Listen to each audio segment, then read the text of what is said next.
Hi guys, so today's video is going to be my April TBR. I do have a very busy April, so the main books on my TBR, I'm not going to mention too many, but there are a bunch of new releases from the first 3 months of the year that I had on TBRs that I haven't, at the time that I'm filming this, finished them. So I'm going to mention those really quick and then I'll jump into my main TBR for the month. The new releases books would be The Unbroken, Black Coast, The Counselor, The Conductors, On Fragile Waves, The Bone Maker, The Forever Sea, Rule of Wolves, and Witch's Heart. If I can, I would also like to read The Jasmine Throne, Sisters of the Snake, and Six Crimson Cranes. These are all arcs that I got approved for from NetGalley, and I'm especially excited for Six Crimson Cranes. Elizabeth Lim is the author of Spin the Dawn and Unravel the Dusk, which I really enjoyed last year. It's a really fun little duology,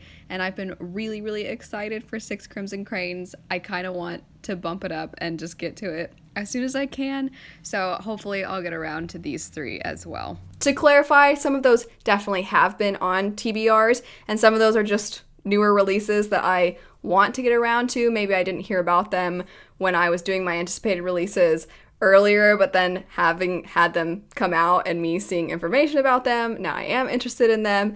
So I will try to get to as many of those as I can, but now jumping into the real TBR. First up, we have The Heroes by Joe Abercrombie. I have read Best of Cold and, of course, the original trilogy. I want to keep going with the standalones and then get into the new series. So I really enjoyed Best of Cold. I still had a couple things about it I didn't love. I feel like it dragged maybe in a few places, and overall I found some things a little bit predictable, but I still had a great time with that book, and I've heard that The Heroes is one of the best, if not the best, of all of the books until the new series. Completely depends, of course, on your taste. But just in general, I've heard really good things about this one. I am nervous because this is basically one giant battle from what I understand.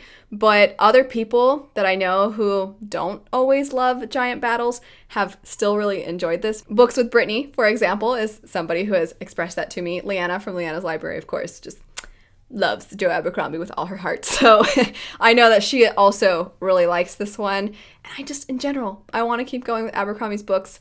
I don't want to wait too long and then forget things, because there are definitely things from his other books that are kind of hinted at or sprinkled in. So if you know kind of a thing. So I don't want to forget those things. I want to be basically in on the joke whenever certain things pop up. So I want to get to this as soon as possible, preferably in April for my April TBR. Next up, we have the buddy read book for April, which would be Kingdom of Souls. I'm going to be buddy reading this with Jessie from the channel Jessie May.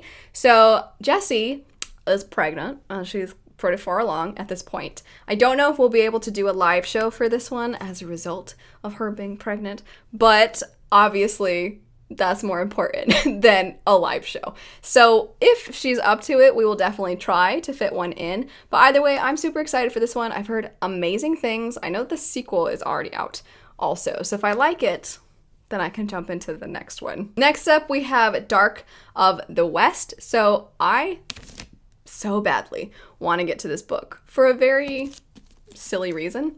And that is that I saw Rosario Munda kind of sort of recommend this book. Rosario Munda wrote Fireborn and Flamefall, two of my favorite books ever. And this has what seems to be a similar vibe to those books, and I'm craving anything and everything, even remotely, like Fireborn and Flamefall.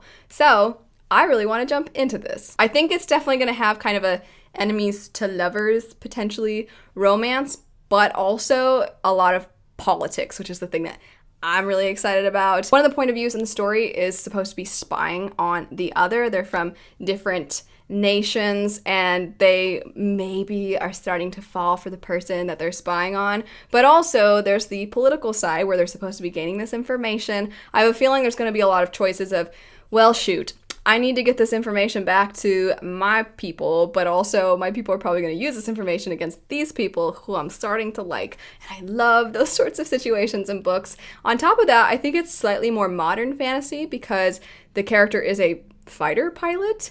So you just don't see that as often. But I kind of think I might like it. I like historical fiction a lot, so any story that feels like a combination of fantasy and historical fiction, probably gonna win me over. Next up, we have Arm of the Sphinx.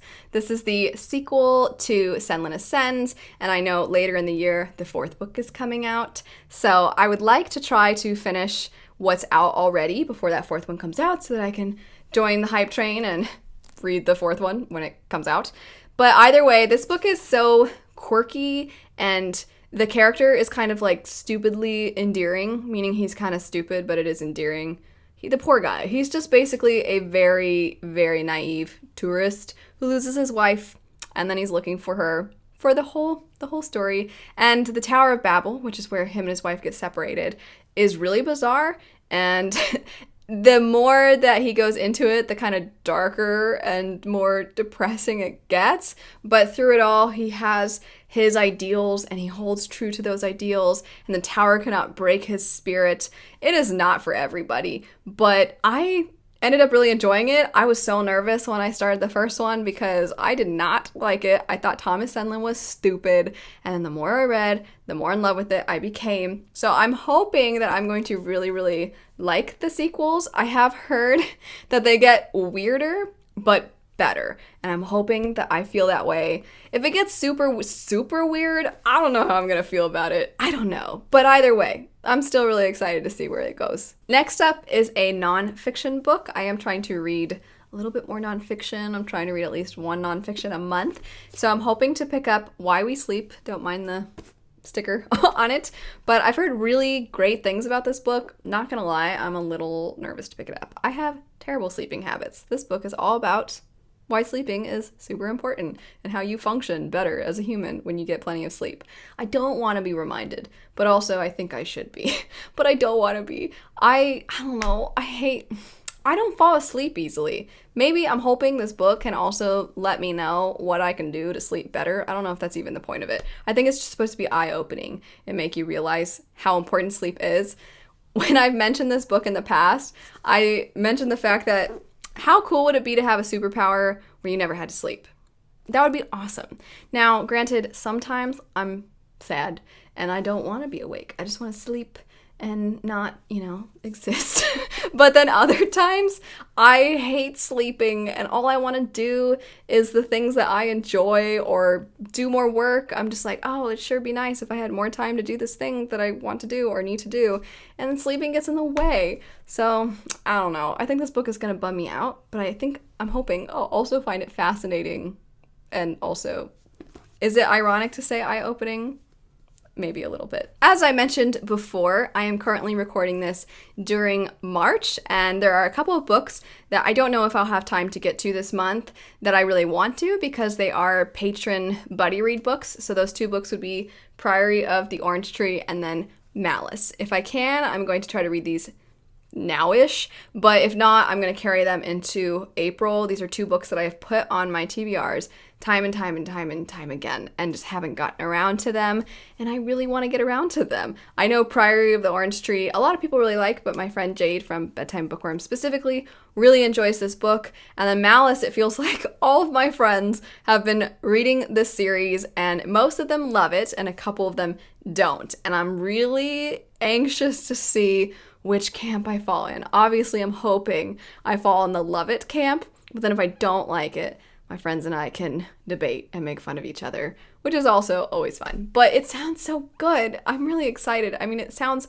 awesome. I've heard mostly good things, and the things I've heard sound like things that I would enjoy. I've heard there's a good animal companion aspect to the book. Also, I've heard that later in the series, all my friends get really upset, and I want to know what they're talking about and why they're so upset later in the series. So yeah, I'm hoping I can get around to those either this month or in April. That's it for the books that I'm hoping to get around to in the month of April. Let me know if you've read any of these, your thoughts on them. Let me know what you're hoping to pick up in April. But anyway, thanks so much for watching. I hope you have a lovely rest of your day, and I'll see you all later. Bye.